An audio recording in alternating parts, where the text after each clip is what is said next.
ordinateur. Voilà.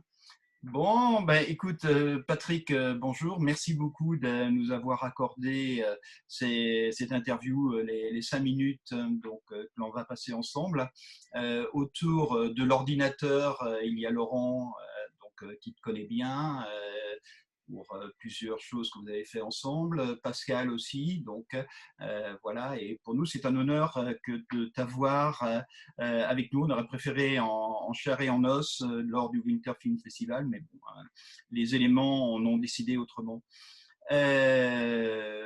J'avais quelques questions, hein.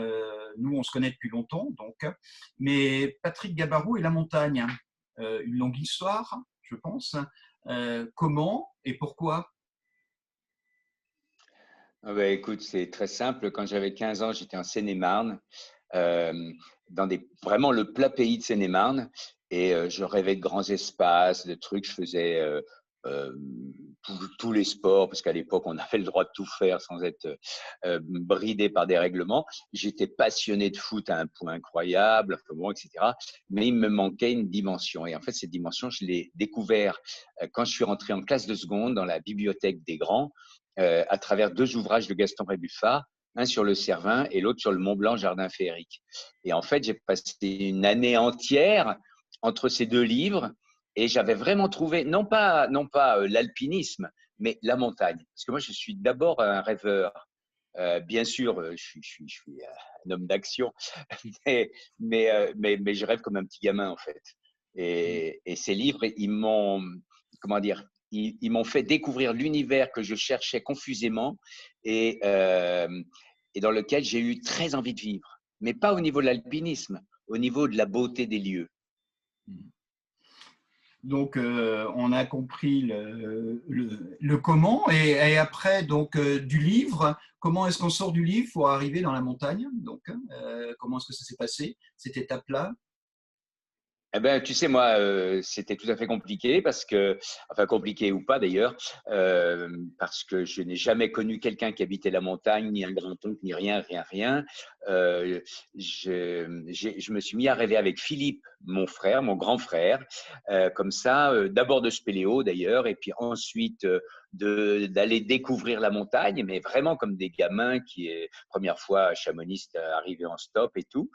Et puis donc, on a partagé ouais, un rêve de gamin, je ne sais pas si on peut dire gamin pauvre, mais en tout cas de gamin qui n'ont aucun moyen, aucune attache et tout, mais simplement des rêves très forts, et puis qui ont eu cette chance, vraiment cette grande chance, à travers les livres, euh, de découvrir cet univers. Et quand je dis à travers les livres, c'est particulièrement à travers les livres de Gaston Rébuffat. Et c'est quelqu'un que je pourrais jamais arrêter de, quel que soit le personnage d'ailleurs par ailleurs, de remercier. Parce que moi, je fais partie, je pense, de la génération de ceux qui sont devenus montagnards, alpinistes et guides, qui pour beaucoup, beaucoup ont découvert cet univers grâce à Gaston Rébuffat.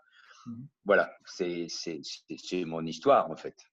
D'accord. Comme celle de beaucoup, beaucoup de garçons de mon âge qui sont Voilà. originaires de lieux qui… Voilà. Et comme on a le privilège d'avoir à peu près le même âge, on a à peu près le même itinéraire. La montagne était une passion, mais comment est-ce qu'elle est devenue un métier? À partir de quel moment il y a eu le déclic de vivre au milieu de ces beaux paysages et de devenir un peu le Gaston, le futur Gaston, quoi? Le futur Gaston, ça j'en sais rien, mais pour moi, ça n'a pas grande importance. Et d'ailleurs, le titre du film le résume un petit peu, hein, parce que ce film, c'est pas du tout un portrait. Moi, je l'ai pas voulu comme un portrait d'aucune manière.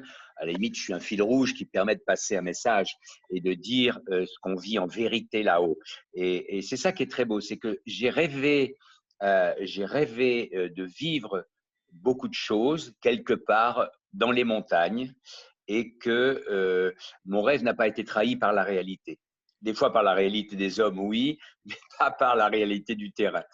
Euh, et en fait, je ne savais absolument pas comment est-ce que je pourrais venir vivre un jour en montagne, mais mon rêve n'était pas un rêve d'alpiniste, c'était un rêve de montagnard. Et ça allait rester. Moi, je suis très attaché aux sentiers, aux forêts, aux rayons de soleil. Enfin bon, voilà. Et puis après, il y a cette action de l'alpinisme. Mais au départ, je suis quelqu'un qui est voilà, un amoureux des grands espaces verticaux ou bien grands espaces tout court. D'accord. Et le C'est ce métier de que guide, est-ce que d'ailleurs ça a je te été… disais tout à l'heure. C'est ce que je te disais tout à l'heure, Patrick. C'est ton film, tu aurais très bien pu aussi l'intituler Passeur de rêves. Hmm. Oui, oui, mais au départ, si tu veux, j'avais cette idée un peu confuse. J'avais absolument pas envie de refaire un film après celui que j'avais fait après La Dent Blanche parce que c'est une galère inimaginable dans laquelle tu ne fais que perdre du temps et de l'argent.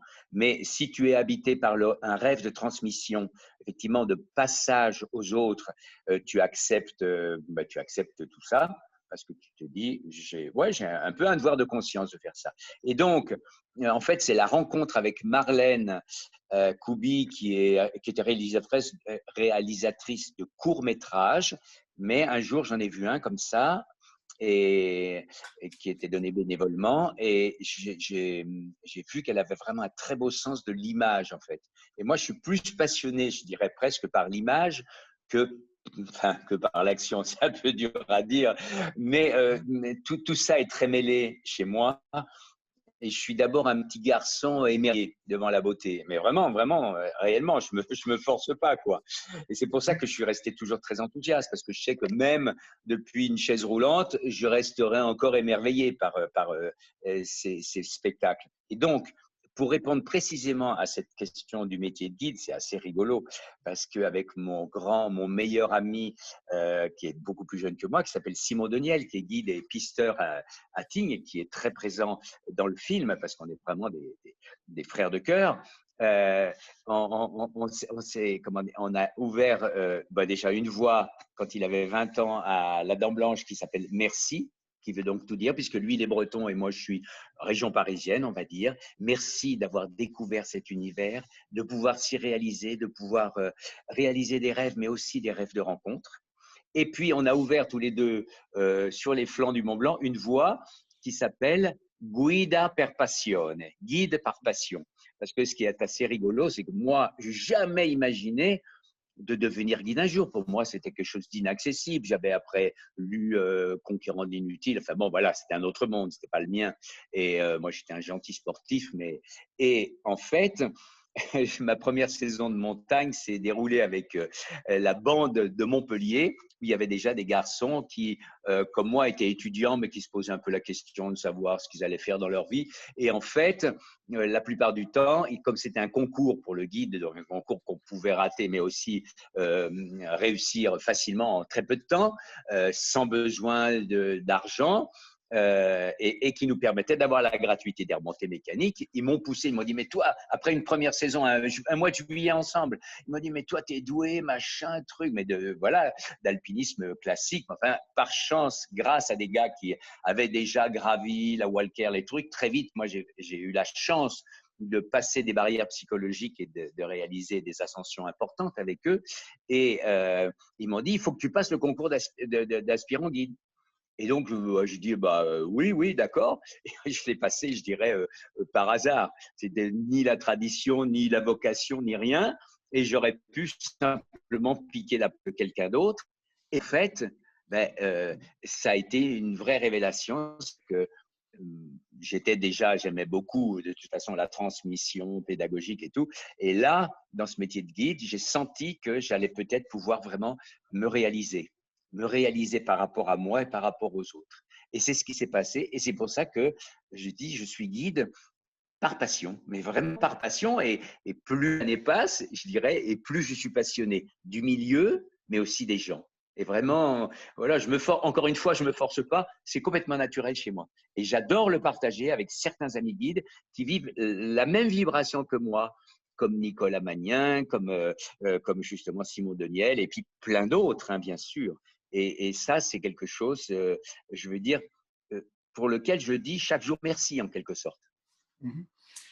Parfait. Donc, le métier de guide, une passion et la passion de la transmission hein, aussi, parce que c'est permettre à des clients qui sont très souvent nos amis à découvrir des milieux qui sont pour nous notre milieu de vie et nos choix de vie. Donc, mais il y a eu le métier, il y a la famille, et puis il y a aussi une autre facette de Patrick, alors moi que je connais bien, mais que d'autres connaissent peut-être un petit peu moins, c'est le Patrick conseiller technique. Hein, donc, et là, tu peux nous parler un petit peu des piolets Gabarou, des sacs Gabarou, etc. Donc, cette aventure, donc un peu différente. Hein.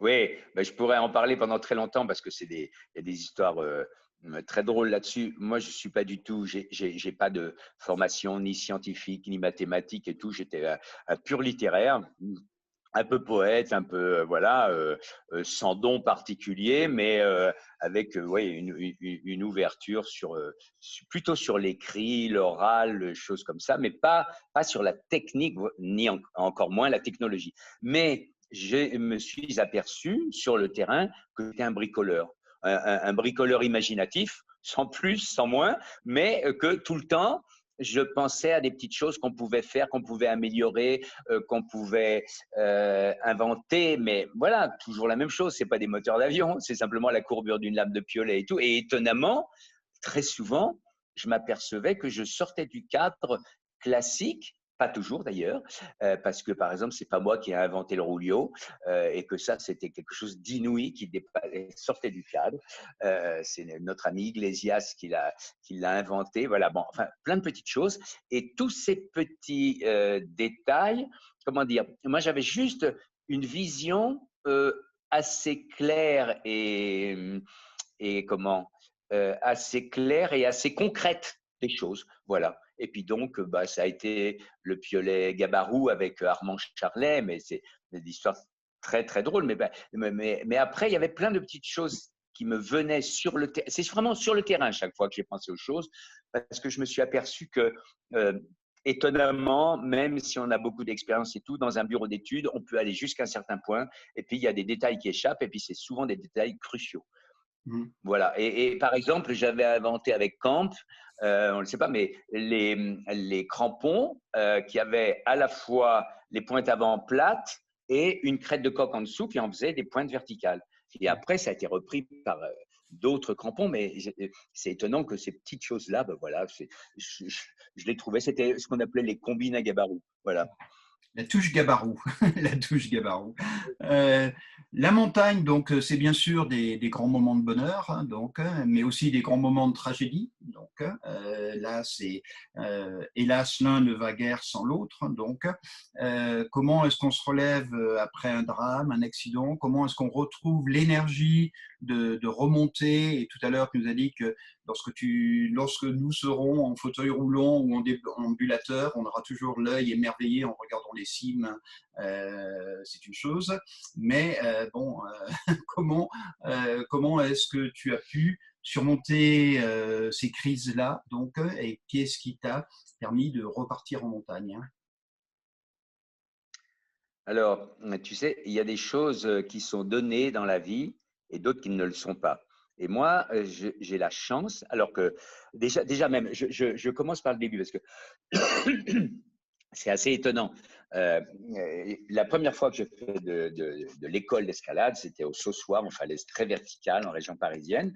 Et j'avais hyper peur parce que je suis un grand émotif, un grand sentimental et tout. Et donc, j'étais persuadé que j'arriverais pas à faire de l'escalade. Enfin, en tout cas, c'était pas mon truc. J'étais vraiment trop. J'avais le plexus solaire complètement brillé et tout. Et en fait, c'est par volonté, amour propre, parce que j'ai au-delà de moi, en quelque sorte, une volonté très forte de faire des choses pour lesquelles psychiquement, j'étais peut-être moins fait que d'autres. Et ça, c'est une grande, comment dire, c'est quelque chose que tu découvres dans ta vie, que d'autres ont découvert sur les champs de bataille, n'importe, en prison, dans les camps de concentration, dans la famine, dans tout. C'est que tu peux avoir en toi des réserves qui sont au-delà de toi et qui vont te permettre de tenir.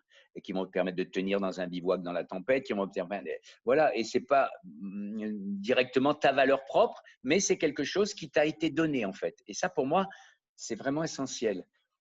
Et c'était quoi la suite de ta question? Donc voilà, c'est comment on se relève justement Oui, comment on se relève, voilà. d'épreuves Ouais, comme ben, celle-ci. alors justement, je continue. Comme moi, justement, je suis un un grand sentimental.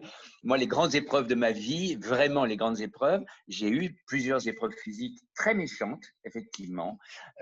J'étais dans des hockey mécaniques, je poussais des cabines, il y en a une qui s'est décrochée parce que je travaillais comme pisteur et là, je me suis retrouvé avec un pied à 180 degrés qui ballottait, donc tout était arraché sauf le tendon d'Achille.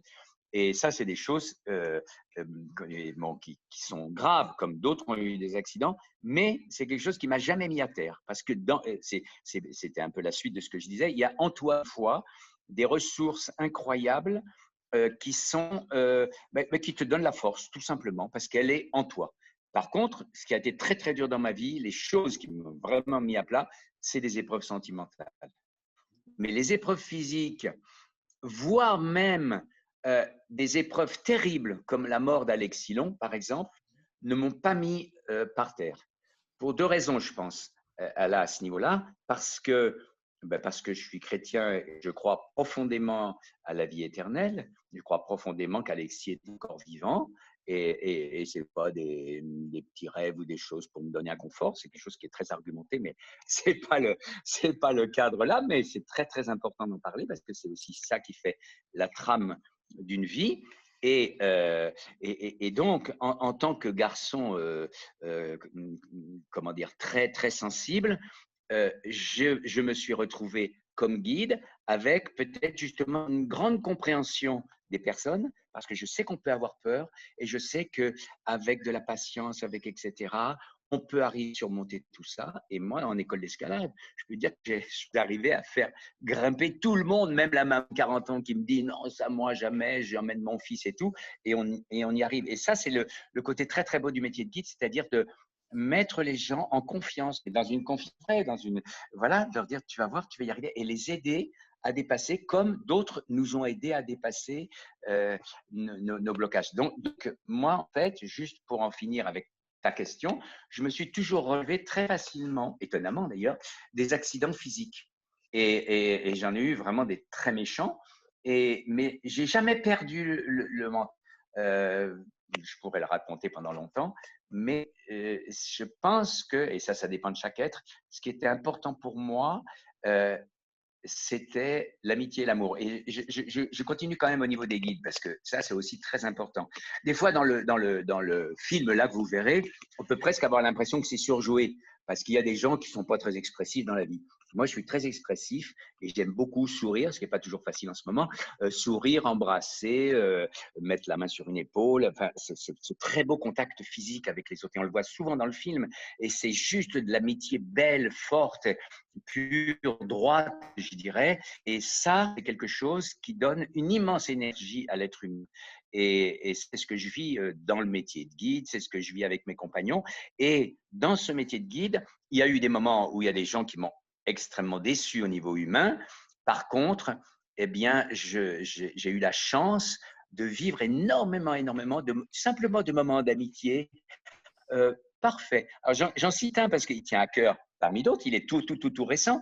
Moi, j'ai quelqu'un que j'aime beaucoup à Pralognan-Lavanoise, c'est Bernard Vion, que j'avais invité à ouvrir une voie ensemble, que j'avais commencé avec Philippe, mon frère, parce que nous sommes des vieux guides et que Bernard me dit l'année dernière, mais là, les voies, donc c'est à la pointe, c'est à la cime des planètes où il y a une voie qui s'appelle le bal du cosmos. Et puis, voilà, il dit, ouais, maintenant, pour nous, les vieux guides, c'est trop engagé, c'est trop loin. Moi, je me suis dit, tiens, monsieur, j'aimerais bien ouvrir une voie. J'avais repéré un itinéraire dans cette même cime des planètes. Et j'ai pensé tout d'un coup, Philippe, mon frère Bernard, qui me dit, on est des vieux guides et tout. Et nous, cette année, on dépassait les 200 ans.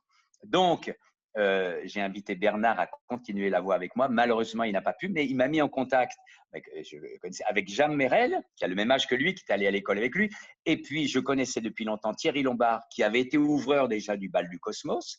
Et tous les trois, on a ouvert en 2 journées, mais vraiment merveilleuses, d'amitié toute simple, dont on rêvait comme des gamins, alors qu'on est des adultes, évidemment. Et on a ouvert cette fameuse voie qui s'appelle le bal des vieux guides. Voilà. Et ça, c'est des journées avec Thierry, avec Jam, qui me restent. Bah, c'est juste un immense sourire. Voilà, bon, bah, écoute, merci. Il y a une autre chose, c'est Patrick Gabarou, l'homme engagé, donc hein, l'homme engagé sur différents sujets, et entre autres ex-président de Mountain Wilderness. Donc, voilà, bah, on a parlé de la religion, tu en as soufflé un mot juste avant. Donc, il y a donc les engagements aussi que l'on connaît avec les scouts de Cluse, donc tout ce que tu as mis. Est-ce que ça, c'est aussi, ça fait partie de la montagne, ça fait partie d'un tout? Comment est-ce que tu ressens, comment tu expliques tout ça, cet engagement sur des causes? Ah bien, écoute, là, pour parler spécifiquement de la montagne, par exemple, dans le cadre de Mountain Wilderness, tu sais que tu vas t'engager, que tu vas évidemment prendre des coups, mais tu crois vraiment, vraiment, vraiment à ce que tu fais.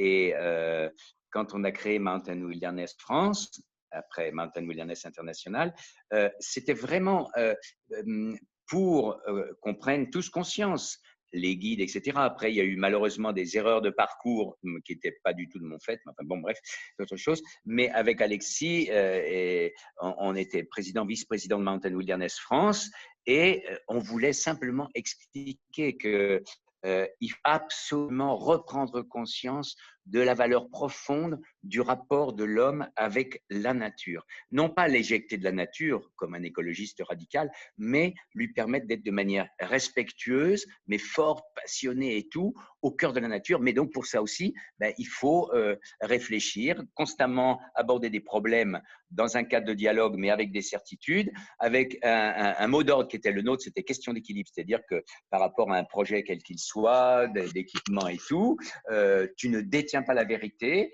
mais avec d'autres personnes avec lesquelles tu as d'abord un contact, comment dire, positif, empathique, même si ces gens-là se révèlent après plutôt plus noirs que, voilà, que tu ne l'avais prévu. Et c'était juste pour moi un devoir de conscience. Cette montagne au petit garçon de Seine-et-Marne m'avait été donnée comme un grand cadeau. Et comme Gaston Rébuffat d'ailleurs avant, hein, ben, je me devais simplement de la défendre. Et j'ajoute juste un petit truc parce qu'on n'a pas vraiment parlé du film. Le film s'appelle Trois petits pas entre terre et ciel. C'est pas du tout un film portrait. Bon, après Marlène, elle, puisque je l'ai laissée, qui a un regard de femme, elle l'a un petit peu plus orienté sur moi, un peu contre mon vouloir, mais je pense qu'elle avait raison. Pour moi, ce qui était important, c'était de transmettre.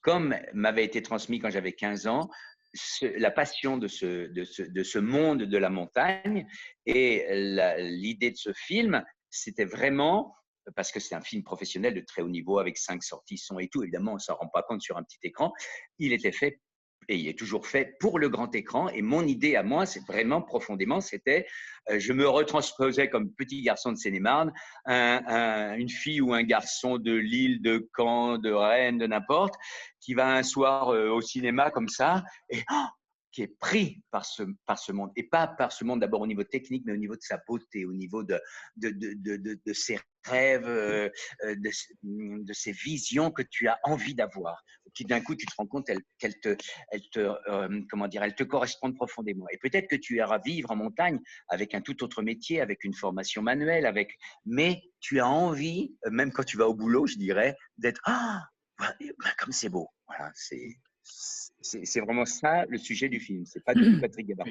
C'est trois petits À, pas. à ce propos, Patrick, je voulais, donc pour faire avancer notre débat, Oui.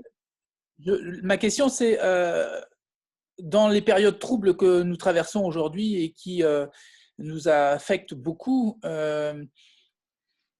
est-ce que tu pourrais nous amener ton éclairage sur la situation d'aujourd'hui et de Covid et le lien que tu pourrais faire éventuellement avec le beau message que tu transmets par ce film? Est-ce qu'il y a un lien, une émotion et un message à transmettre à ceux qui nous écouteront par la suite par rapport à la difficulté que nous rencontrons aujourd'hui? Ouais, c'est très, très complexe de répondre à cette question, mais j'apporterai quelques éléments. Il y en a qui sont dans le film. Par exemple, à un moment donné, Simon parle, Simon, il a 30 ans à ce moment-là, hein, mais il parle vraiment de ce rapport guide avec son compagnon, euh, qui serait peut-être comment dire, son compagnon serait vraiment la personne qui a un poste de responsabilité ou pas d'ailleurs dans la vie et qui serait son point de référence dans le monde. Et là, c'est toi le point de référence de la personne, mais pas comme parce que tu es celui qui va devant le plus fort et tout, parce que tu es un vrai passeur de rêve dans le sens où tu es au service de l'autre. Parce que pour moi, c'est très, très important. Le métier de guide, c'est pas d'abord une médaille que tu brandis et tout, c'est vraiment un métier de service. Et moi, profondément, hein, j'aime m'agenouiller aux pieds des personnes, les aider à mettre leurs crampons et tout, à partir du moment où c'est un véritable échange et où c'est respectueux. Et ce que je veux dire par là, c'est que euh, la montagne, comme je la montre, même dans ce film où on parle par exemple de la mort d'Alexis, des choses comme ça, c'est bien sûr pas une montagne de bisounours, c'est une montagne où on a la chance et le privilège de vivre beaucoup de très beaux rapports avec nos compagnons, avec nos amis guides, avec des rapports vrais dans un monde qui est exceptionnellement beau, où on a conscience d'être, comment dire, privilégié, de le connaître, même si c'est pas facile tous les jours, même, bon, et dans un monde qui est habité, indépendamment du Covid, par la violence, par la montée des extrémismes, par etc., c'est juste, et je le dis souvent quand j'interviens auprès des jeunes, le monde est fondamentalement beau. Et c'est ça le message pour moi de la montagne, c'est que très souvent, on peut être touché par la grâce. Le dessin de Samivelle, là, du polytechnicien qui est devant qui est devant une cascade et puis qui ne pense que à la puissance du débit de l'eau pour faire de l'électricité, puis d'un coup, mais c'est beau. Et tu es touché par la grâce. Et c'est ça le message, c'est de pouvoir dire le monde est beau indépendamment de toute autre chose. Et après, eh bien, on se bat avec les réalités de la vie. Après, ça a plus ou moins de sens selon comment dire, la signification qu'on a par rapport à la vie et à la mort. C'est quelque chose de très fort. Mais après, ben, on s'engage. On s'engage. Et alors, par rapport au Covid, je vais, comment dire, c'est un peu compliqué à dire. Moi, je suis aussi beaucoup, je suis l'actualité, mais pas l'actualité au moment même, qui est donc déjà j'ai éteint évidemment tous les postes, enfin, je les ai éteints, ils sont jamais allumés les postes de télévision et tout. Et par contre, tu essaies de réfléchir réellement avec des gens qui réfléchissent, qui sont honnêtes et tout, sur le pourquoi, sur la vérité de l'épidémie ou pas, et sur ce qui est sous-tendu par des pouvoirs politiques qui ne prennent le Covid que comme un prétexte. Après, toi, tu vas te battre par rapport à ça parce que tu essaies d'être un homme intelligent, un citoyen et tout. Et en même temps, ce monde de la montagne, à certains moments, on va dire stop, là, on arrête. On sait, on a parlé de tous ces sujets-là. Maintenant, on se ressource, on se régénère, on oublie pendant un temps. Et c'est ce qui nous permet de, quand tu grimpes, que tu as un coup, tu es là-haut, et puis après, ben, tu reviens et tu as beaucoup d'énergie à la fois pour les autres et aussi pour te battre pour toi et pour les autres. Parfait. Patrick, tu es à l'aube de tes 70 printemps, donc, hein, Ouais. et quels sont les projets? Le Patrick de demain, le Patrick de 80, 90, etc. Comment est-ce que tu projettes? Comment est-ce que tu vois les choses? Ah, tu sais, moi, j'ai jamais eu de projet dans ma vie. Enfin, de projet, Non, non, de projeter. de ligne de carrière, si tu préfères, de ligne de carrière, de trucs comme ça. Les choses arrivent. Je crois beaucoup à la providence. Pas forcément d'ailleurs à travers que des bons événements, mais aussi des événements difficiles. J'essaye d'être dans la vie de tous les jours avec des rêves simples. Voilà, ben, c'est ce dont je parlais tout à l'heure, cette voie qu'on a ouverte à la cime des planètes. C'était juste un moment merveilleux de vie. Et à chaque moment, je remercie. Je remercie d'être en bonne santé et tout. Je sais que la vie est très aléatoire, que comment dire, voilà, que je suis dans une situation que tu peux avoir une certaine renommée, mais c'est pas pour ça que tu as des sous. Donc, ben, tu sais pas très bien ce qui va se passer par la suite. Moi, je suis, tu sais, comment dire, autant je parle du métier de guide avec vraiment passion, mais aussi avec réalisme. Et très souvent, quand les gens me disent ah, vous êtes guide de haute montagne, je réponds oui, oui, un métier de saltimbanque, un métier de miséreux. Et c'est quand même la réalité. Et donc, il faut à la fois être un rêveur et puis quelqu'un qui a réellement les pieds sur terre. Et donc, qui sait que, ben, ceci dit, malgré ça, ben, année après année, c'est allé plutôt pas mal. Et donc, j'espère, j'en sais rien, fêter mes 70 ans dans, avec des amis là-haut, mais d'abord et avant tout dans une amitié très gratuite. Et les choses, comment dire, il y a plein de rêves en toi, et puis ben, s'ils doivent se réaliser, il y aura tout d'un coup l'énergie, les rencontres et tout qui permettront. Mais moi, je ne. Et c'est comme l'avenir de l'alpinisme. C'est une question. Faites, soyez là-haut et puis émerveillez-vous. Merci Pascal. Est-ce que tu voudrais profiter de Patrick donc, pour pouvoir lui poser une question ou échanger? Ben oui, Pascal, hein, parce que tu es bien, bien muet. Oui, non, mais voilà, je suis le rendez-vous, enfin l'interview avec beaucoup d'intérêt, énormément. Donc voilà, c'est vrai que Patrick a une belle carrière que l'on peut porter en exemple. Hein. Et j'aime beaucoup voilà, ce côté naturel et ce côté émerveillement, voilà, même après des années et des années de vie et des années passées en montagne. Et ça, c'est vraiment un bel exemple pour tout le monde. Ok, parfait. Ben, écoutez, Patrick, merci beaucoup pour Peux-tu rajouter juste un petit mot? Oui. Excuse-moi. Non, mais j'y pensais pendant que Pascal parlait. C'est qu'en fait, pour moi, vraiment, depuis que je suis gamin, hein, j'ai une conscience très, très profonde. C'est que la seule chose qui soit vraiment importante dans ta vie, vraiment, c'est l'amour. Et c'est l'amour que tu reçois, c'est l'amour que tu donnes, c'est l'amour que tu essayes de transmettre, plus ou moins adroitement, et avec tes défauts et tes limites. Et quand tu me dis justement, je parlais un petit peu d'amitié, mais pour mettons mes 70 ans, et l'important, c'est de se retourner et de dire ben, j'ai essayé de faire pas mal de choses par amour, que je sois connu ou pas, quelle importance. Et c'est pour ça que j'aime beaucoup le métier de guide, parce qu'il y a tellement de guides qui ne sont pas du tout connus, mais qui se sont battus pour leurs compagnons dans la tempête, dans le ski de randonnée, dans le choses comme ça, et que ben voilà, l'important, c'est ce que tu donnes du fond de toi. Et voilà. Et mon rêve, c'est un petit peu d'essayer de grandir dans cette voie-là. Très bien. Merci. Ben, écoute, merci Patrick, surtout d'avoir répondu à des questions qui sont des fois un petit peu, où je te taquine un peu parce qu'on va chercher au fond de soi sur les moments dramatiques, etc.